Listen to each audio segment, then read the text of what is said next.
we'll start out and everything. Tell me who you guys are, what got you in the industry? Well, it happened back in, about 94. I was working for Leach Trucking as a fuel jockey, and one of the brokers, which was Bruce Sprinkle, which is deceased, but he stopped in and said, "Hey, you want to drive, don't you?" "Yeah." Well, his brother was Brinkle Farms in Hartford.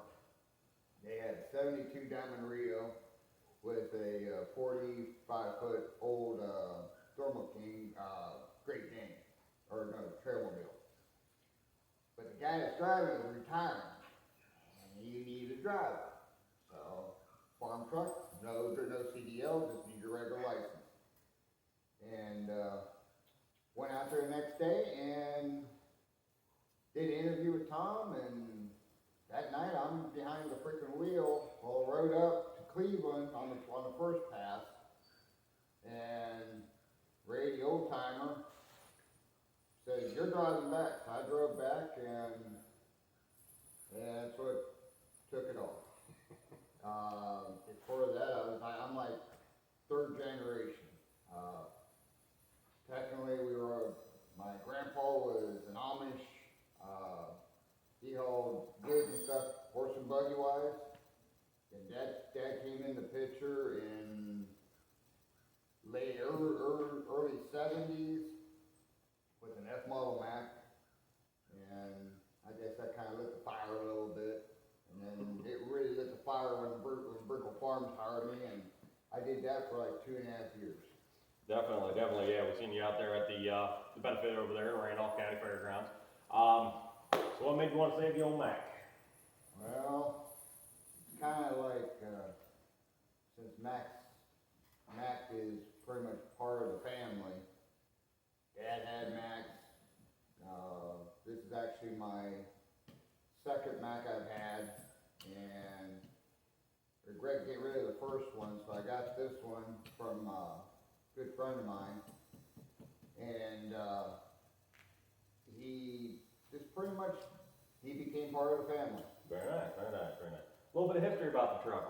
Where it's from and what do you know on it? Well, from what I can understand from history is, it came out of South Carolina at a carnival company. They had a big giant auction. This is actually the smallest of the two cabos they had. The other one was a tandem, same setup. So pretty much for its whole entire life it was a carnival truck. Pulled rides, did whatever. Then they parked it. It got sold at the auction, and I guess it was parked already for about 10, 12 years, maybe a little bit longer, and until the auction happened, and it just went down the line between two other guys. The guy I bought it off of and the guy I bought it at the auction. None of these guys wanted to do anything. The first guy, he just sold it to the second guy, and the second guy, he repainted the red, wherever it was red, it was light blue. Okay. It looked ugly. So he said, "Let's make this thing a little different." So Larry said, I went around and painted all the light blue, red. He said, "Jazz it up." When I got it, it had steel rims all the way around.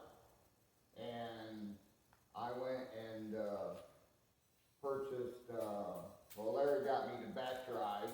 I got the front drive out of Columbus. And just with that, it jazzed up the truck. And the way it is, other than that, the way you see it now is the way I got it. Definitely. So So what's running gear you're running it? okay, we got the rear end is 4.0 even, transmission's 5-speed 1-to-1 ratio, and then we got 300 plus Mac in it. There you go. Everything. So what's your game plan for the future?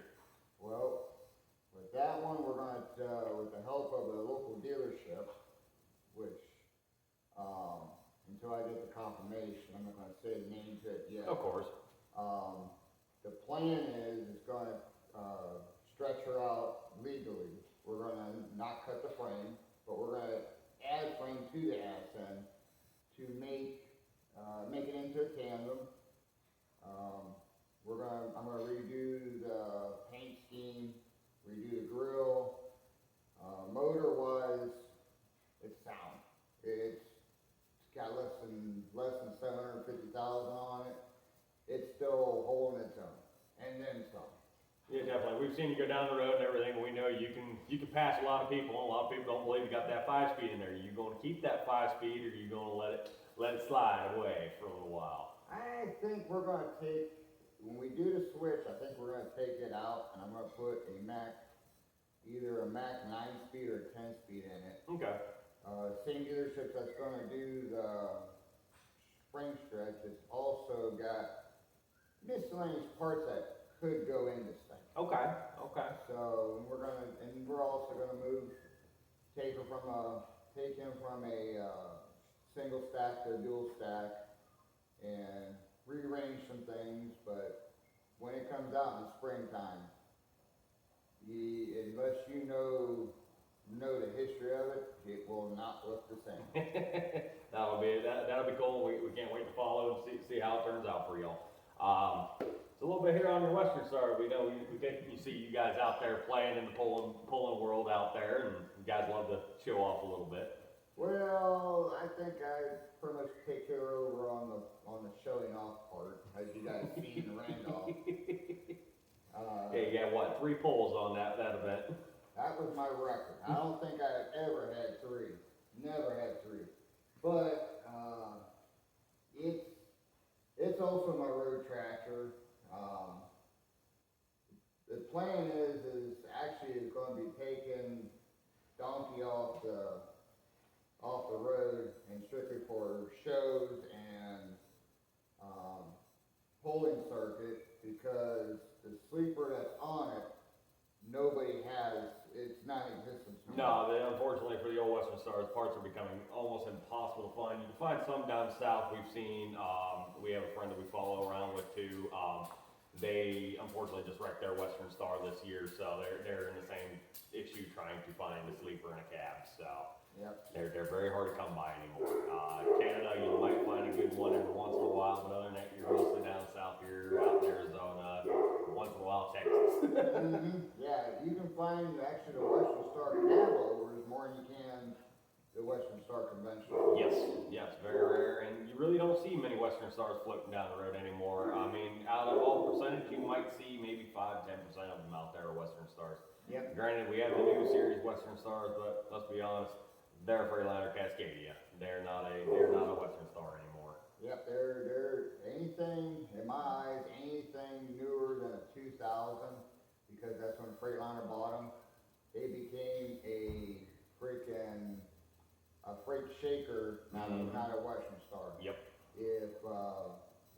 If you go into a dealership and your VIN number is old enough to where they can't use the new system, and they gotta go to either archives like we do with the Mac or the other truck that's in back here, when they gotta do that, then you know you got an old truck. Exactly. And that's when you know you got a good truck still. And that's what you gotta keep.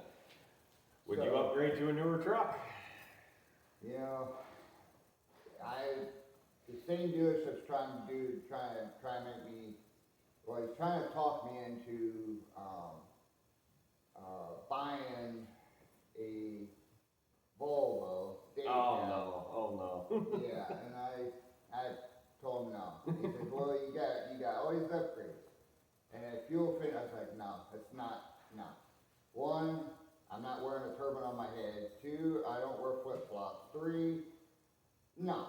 I like to see a nose. Well, besides Mac's different. You ain't got a nose on that truck there. But no, we understand 100% and everything. We're not a fan of a lot of the newer trucks, even though there are some beautifully done newer trucks out there. Kenworth did release the 990 and everything, which a lot of people in the beginning were a little iffy about, but they are kind of making a come into there because you no longer have the big hoods out here anymore. Everybody's pretty much done with them. The only thing I can say about Volvo, they're the Honda of the semi world. They will run forever. They very minimal maintenance, and that's why everybody drives them anymore. And fleets are getting major discounts. So you got to give credit where Volvo's giving it, and they've made a cheap truck that can move freight, and that's what they're designed to do. Yeah, that's the and like the West, like Donkey here, I had him up to, well, this might get me in trouble, but going across Pillow Road, there's about 5 of us, and I had the cattle lay on a time, and we had to make the kill time over in Solderton, PA, and we went from one side of Ohio to the other side of Ohio in about 3 hours. Nice, very, very nice. So We were allegedly, we will say. we did not have no traffic jams in front of us. We put the airplane wheels up and we were, and that's what she does. That's what she handles the best. So what do you primarily haul with it? Now, pretty much flatbed, power unit only stuff. So that's mainly what I do anymore. It's just a lot of stuff I haul from Menards down to DC, and that's what Mac usually goes out and I don't get. But if I find out I got like a brick load or something heavier than what he can handle, then I'll break her out and let her take the weight. There you go. Definitely, definitely. So how'd you come up with the name Donkey? Well, You want to tell a story or you want him to tell a story? No, go for it. Okay. it's kind of like what I always give explanation for is the damn truck when I first got it, it always broke down. Always, for miscellaneous things, always broke down, something petty, something bull crap. It's just, I was like, man, you're driving crazy like a fucking mule. And, Now, was this before the movie Shrek came out for the kiddies out there? oh yes. Oh boy. This is the original Shrek, except for it ain't green. Yeah, so once she freaking, I got all the bugs worked out of it, and at the time I was driving like a race kid. I mean, I was pushing the levers so freaking hard that, it was earning its keep. Right. And then Chrissy came in the picture about 7 years ago, and everybody called me a smart ass, and, freaking bunch of other names, and I'm like, you know what, I'm driving a mule. And she's like, well, I like donkey. So I'm like, well, I am called a smart ass sometimes, and slow ass, and so I'm like, all right, I'm an ass, okay. So I'm like, okay, donkey it is. A freaking smart ass driving a freaking ass. There you go. So then, what really topped it off is when we were out Iowa 80 I was taking railroad parts out to Utah. And so we stopped by Iowa 80. Was it on our way out or on our way back? Out. And we noticed the hood ornaments. First she wanted me to get a pig. And I'm like, no. I'm looking for the bulldog. Even though it's a Western Star, I was still looking for the lighted up bulldog headlights. And all of a sudden she knows the pig. I'm not putting a pig on the front of that freaking hood. No, not doing it. So then she's like, well, what about this? She holds up the donkey's eyeballs. I'm like, what, do I have to put one on? Yeah, you do. Yep. So that's how the donkey became on the hood. Okay. So, but then I'm like, you know what, let's make it official.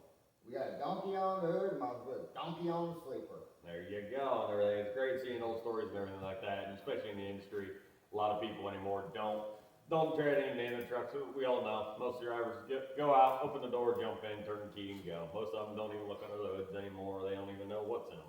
Now, Give some people some knowledge on it. What's your running gear in this one? well, she's got 373 rears, 13 speed, just regular, no overdrive, with a 5.25 plus N14. Okay. So, Redhead or just a plain N14? Oh, no, it's red all the way around. Yeah, good old bonehead redheads. Yep, she's the only thing that motor hasn't been done is put new pistons and liners in. The top's already been touched. Along the way, the cam's been touched. In fact, I messed up when we ordered the cam through the mechanic, and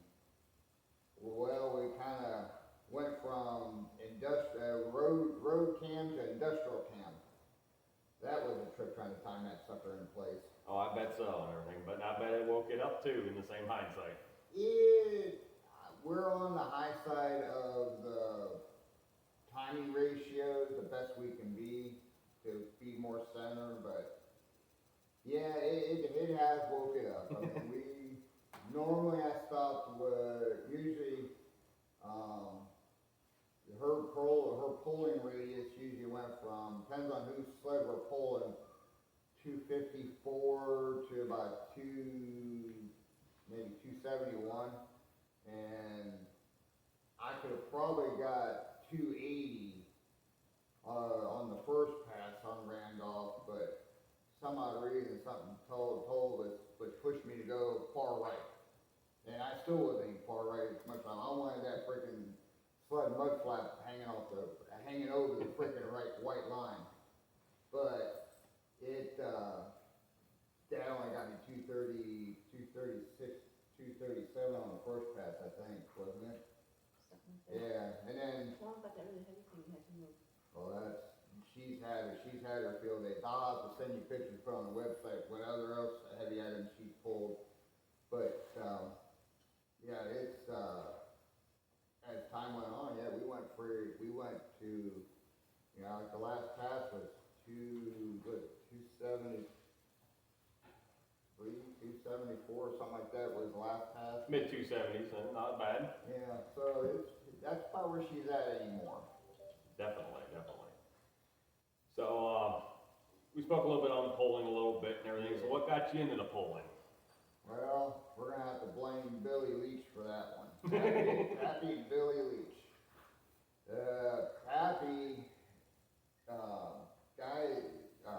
Happy Leach's grandson, John Boy, out of all of us young kids, he was the one that Happy picked to run Magner, to learn how to run poles and stuff. I had to do secondhand, learn from everybody else around me, but when Plum Crazy was born in Leach's garage, Billy Leach Jr.'s garage, that got me into it. Okay. And ever since then, when I got my first truck, which was, about 98, 99, is when I took it out. And talking about being a nervous wreck, holy crap. I'm walking around all these other guys that I started pulling with and started becoming real good friends with. They actually, back in the days, they actually freaking helped you. Right. And that's a big thing we've been noticing. Some guys still don't want to help and everything. We're all in the sport to have fun, bring more people, and that's what Timeless Photography and Bronco and Dirt Media is trying to do. We're trying to bring more people into the sport and show more people the ins and outs of it a little bit. Let drivers and operators tell their stories. Let us know what got you in, what made you want to do it, and have fun with it. That's the thing, freaking Pappy Leach, Billy Leach, Fred Sanders, even Gene Dunn with freaking Twisted Kitty, and I forget what the Blue Pete was that he bought off of out of PA, off of Pennsylvania Posse's crew. Yep. But I mean, he even was he wasn't quite doing things by the book on street legal wise, but he was still doing it, and he even helped out a couple times too.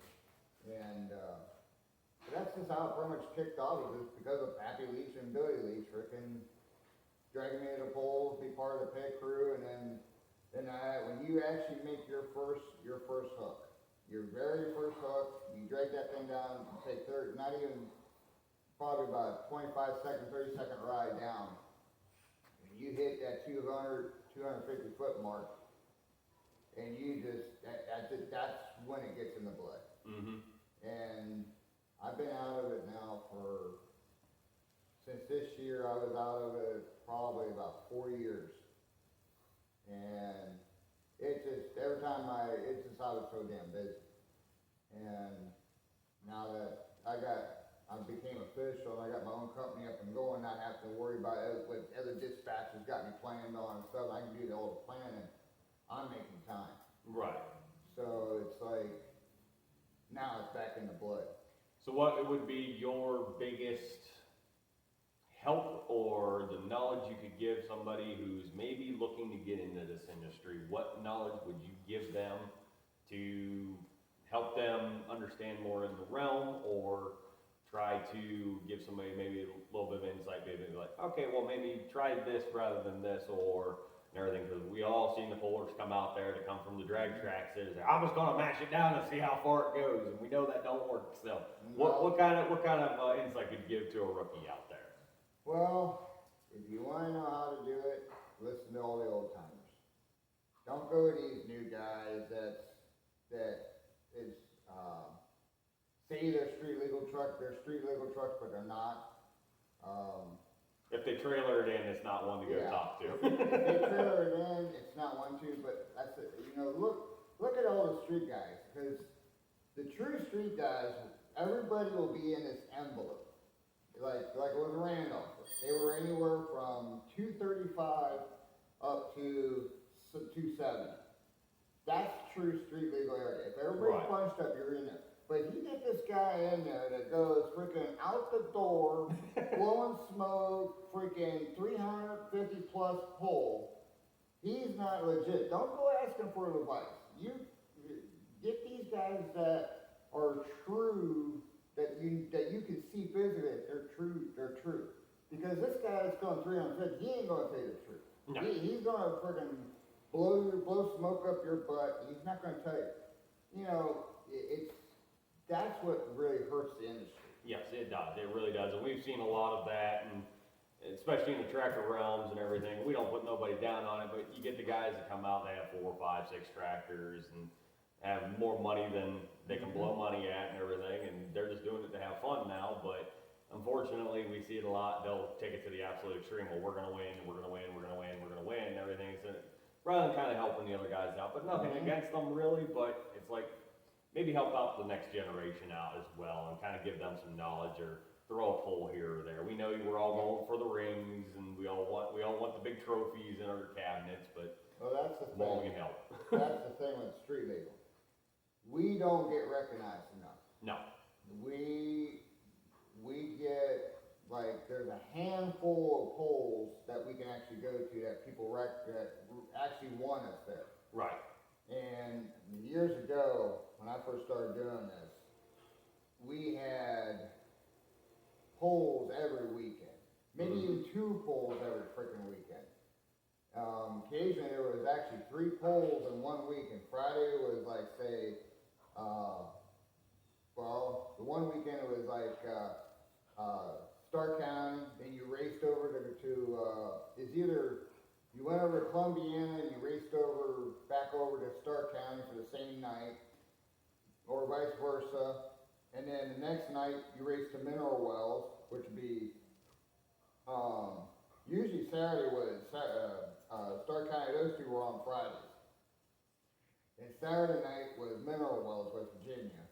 You laid over and you came back up into, Southern Ohio and got one down there. So actually, there was like 3 or 4 polls in one weekend. nice. And you slept. I mean, you very little slept.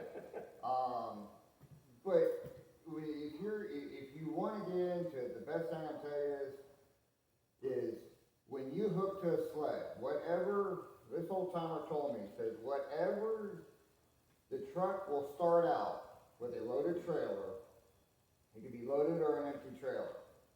But whatever the truck starts out on, without stalling it out and not giving it so much gas where you're gonna rip the drive line, that's the gear you wanna start in. Right, That's your go-to gear.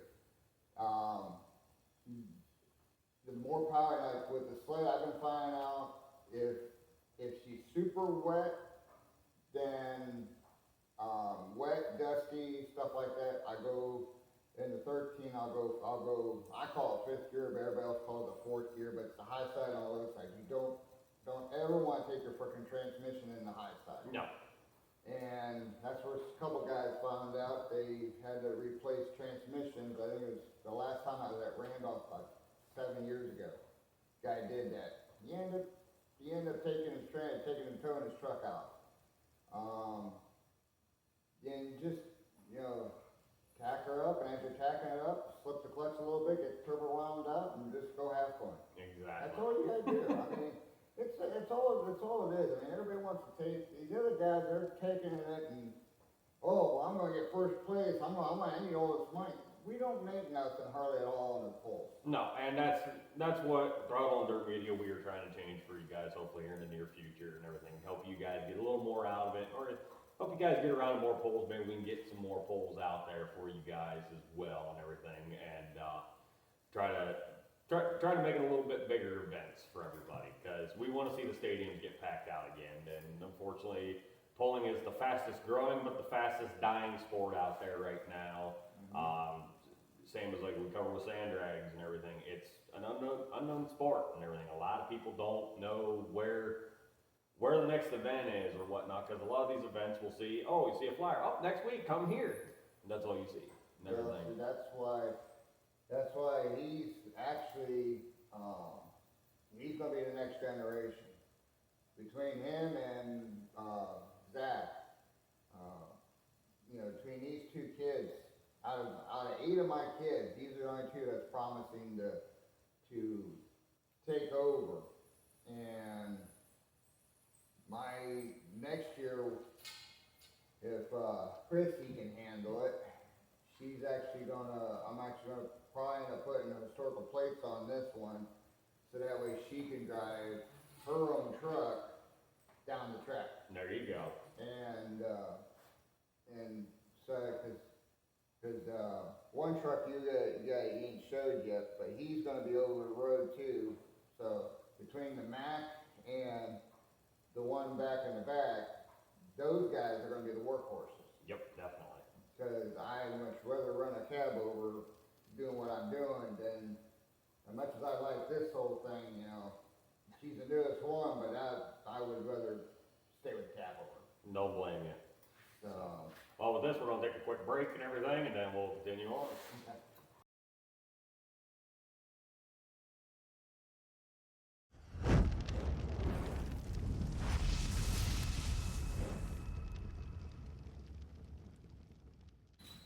So, back from break and everything, so then we're gonna talk about the last truck back here in the back corner here. We have been hinting at, but we haven't announced yet what it is. So, give us a little bit of history of the truck and well, that one, the only thing I know is it came out of Kentucky, and that is, I thought it had the original motor in it, but it's not. So the history on it is very vague of what it was and what it did.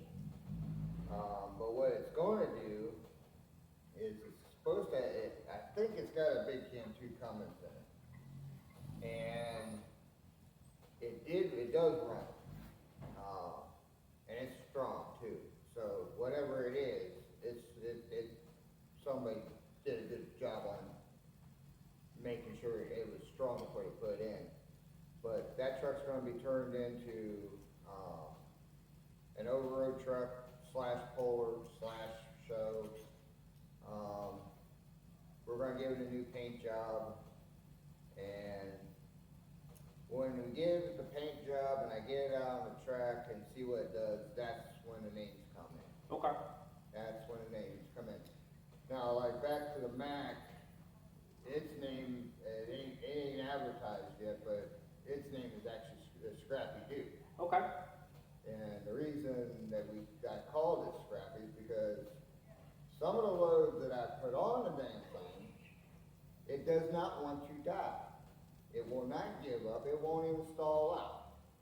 And it doesn't get hot when she pulls, so it just doesn't give up.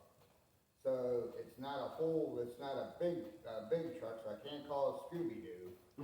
So since it's short and it's small, well, it's Scrappy-Doo. I'll call it Scrappy. There you go. Nothing wrong with that old name, so. But that one in the back, the surprise one, yeah, I'm not too sure yet. Alright. Probably about five beers into it and maybe a couple shots, I'll probably hit my head and say, yep, that's what it's gonna be. Yeah, sometimes that's when the best names come there. That's the ones who's in there. He's like, why did I do that? Mhm. So, but yeah, definitely. So Yeah. what made you want to save it? And I'll let you announce the style and make and model of it and everything. Well, the price of it I couldn't really afford. I couldn't pass up. Even though I couldn't really afford it, I couldn't pass it up. And the reason we got it is because, well, I was gonna try, it was supposed to be a replacement for one of these two guys. And now it's freaking living it's gonna go do some other things. But it's a 88, 96, 70. It's pretty much standard cab. It's gonna be probably a whole complete different paint job. Okay. It's probably, every one of these trucks are gonna be completely different paints. Western Star, I'm in between two different colors. Mac's gonna be, a whole complete different paint scheme. It's gonna be old school Mac with the most off-the-wall Mac paint scheme you can come up with. Okay. Okay.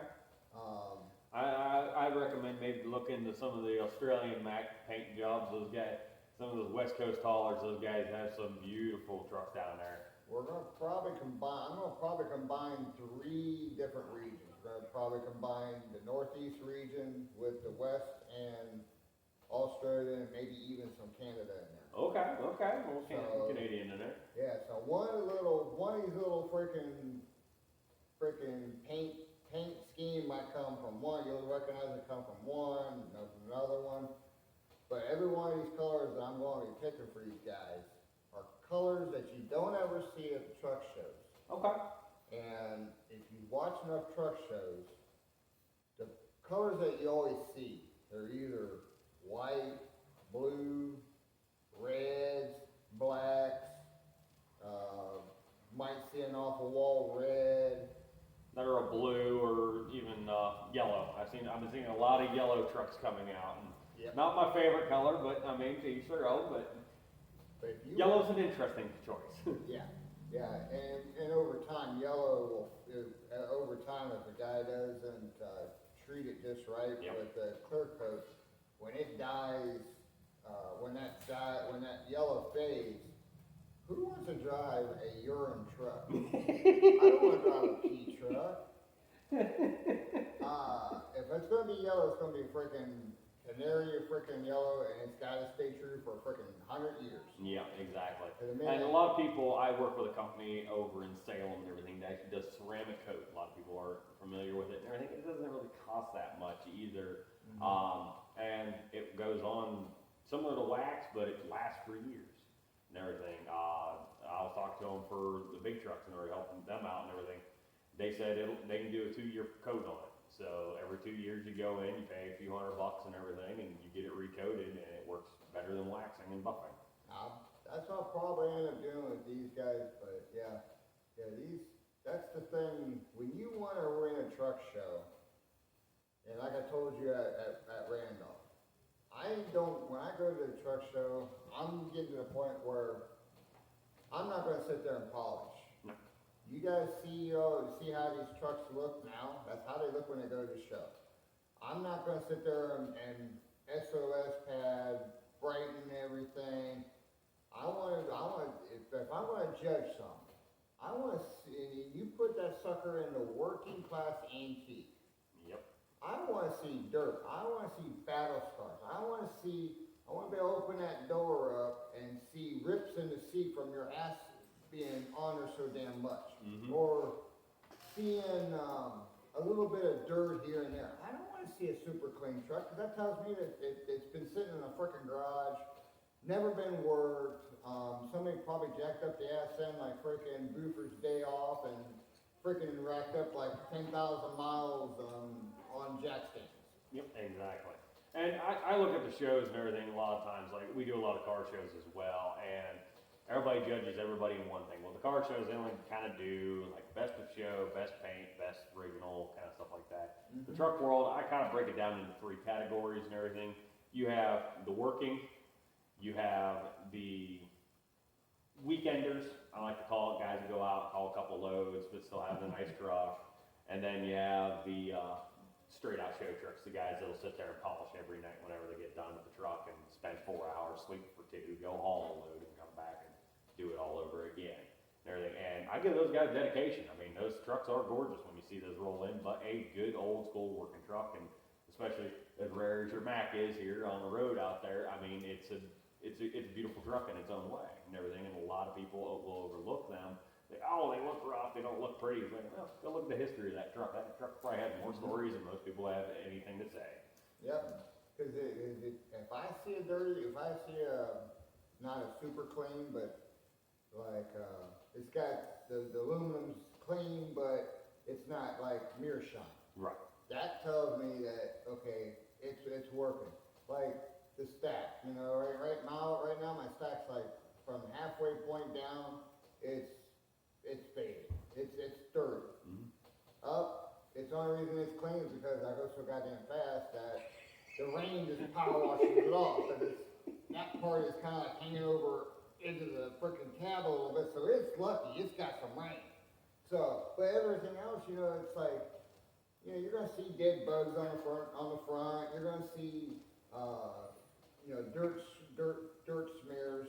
But I mean, she will go to the blue beacon. Every one of these guys will go to the blue beacon, and it lasts maybe 4 days. Right. But they're no slouches. Every one of these guys, they work, and that's what should be in like people's choice. And actually, there should be like, really in a way, you should add a fourth class to your thing.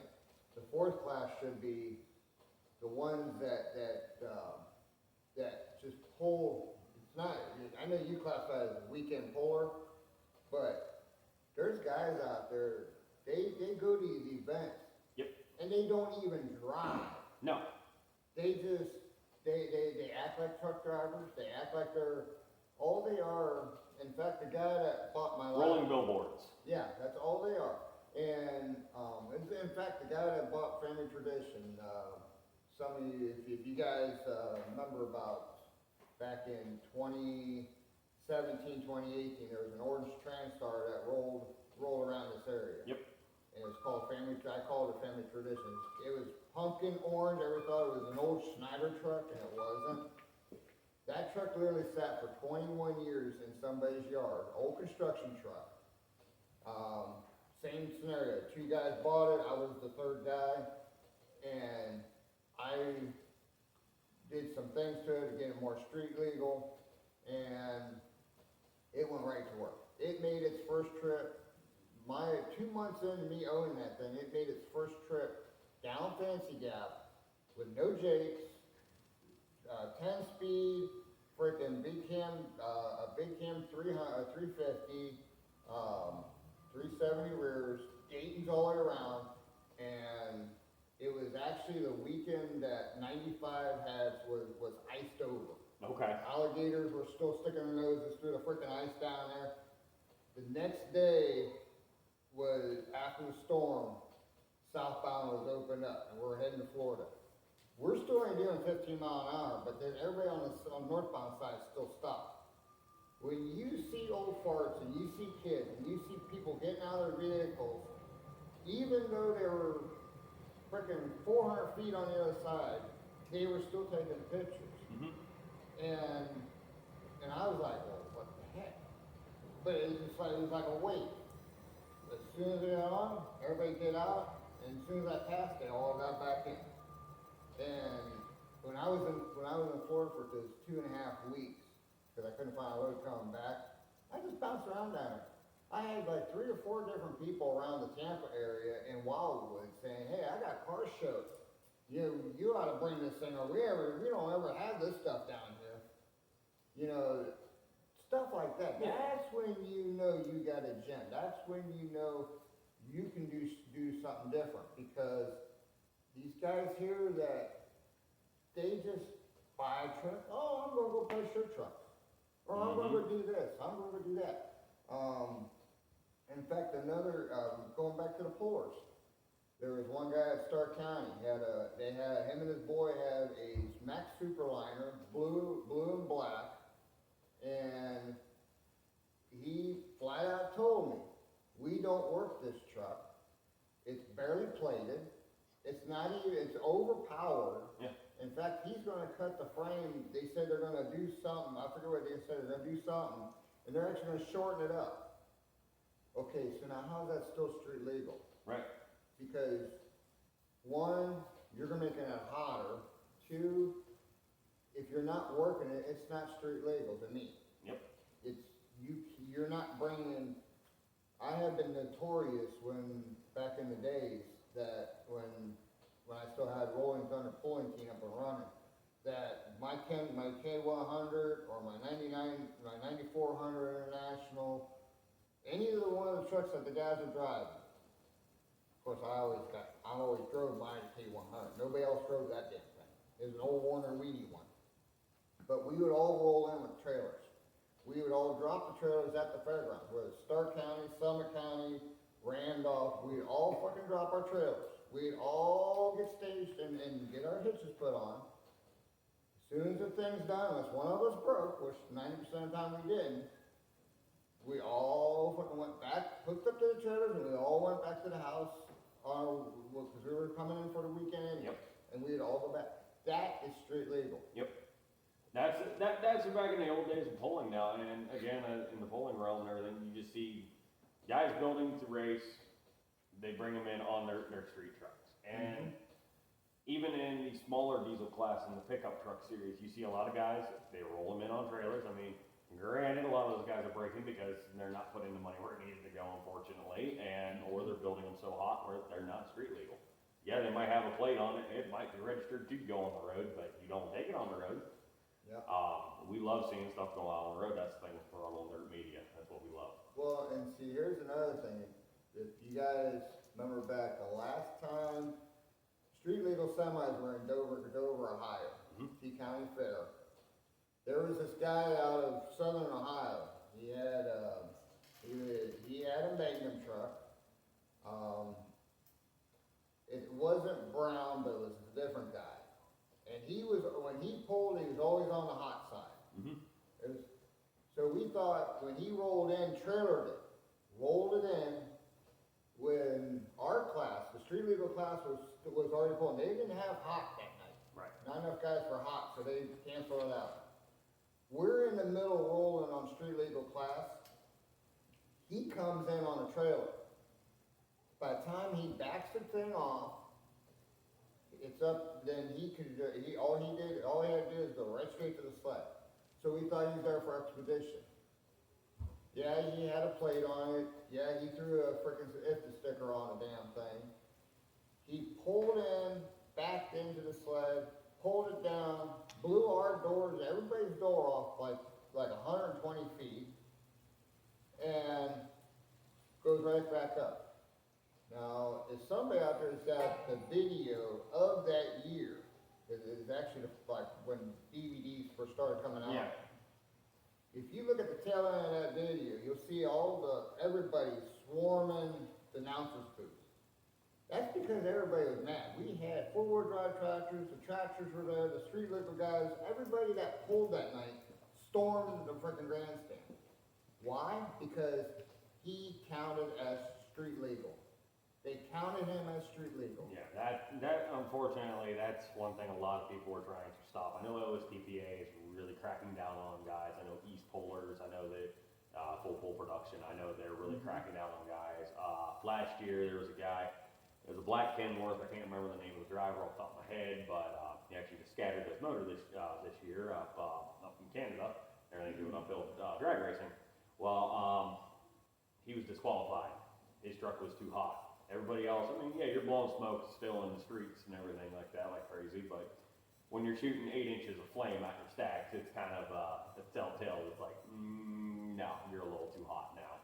And I will give credit to East and OSTPA for really cracking down on these guys that are borderline cheating, we'll say, and everything. They're just trying to push it to the next level or trying to push that class so they don't have to go up into the next class. And that's one thing that we are greatly appreciated of those pullers and teams and everything that we're getting at. Yeah, and everybody was against it when Full Pull started miking the air intake on the turbo, make sure Right. they're within the 7.880 margin.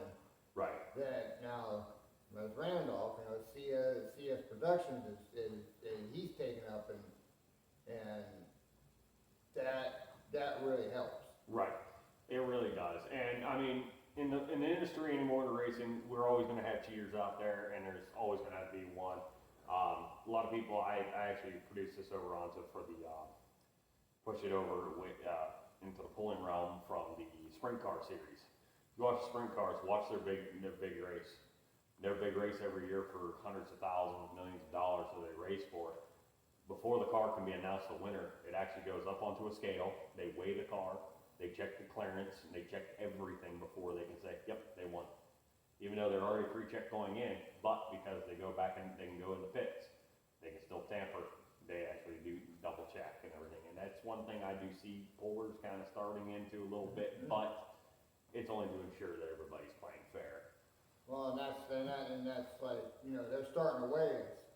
Well, shoot, I felt pleasure when they weighed us at Randolph. I mean, yeah, I'm a little long, but they did steers and then they did drives.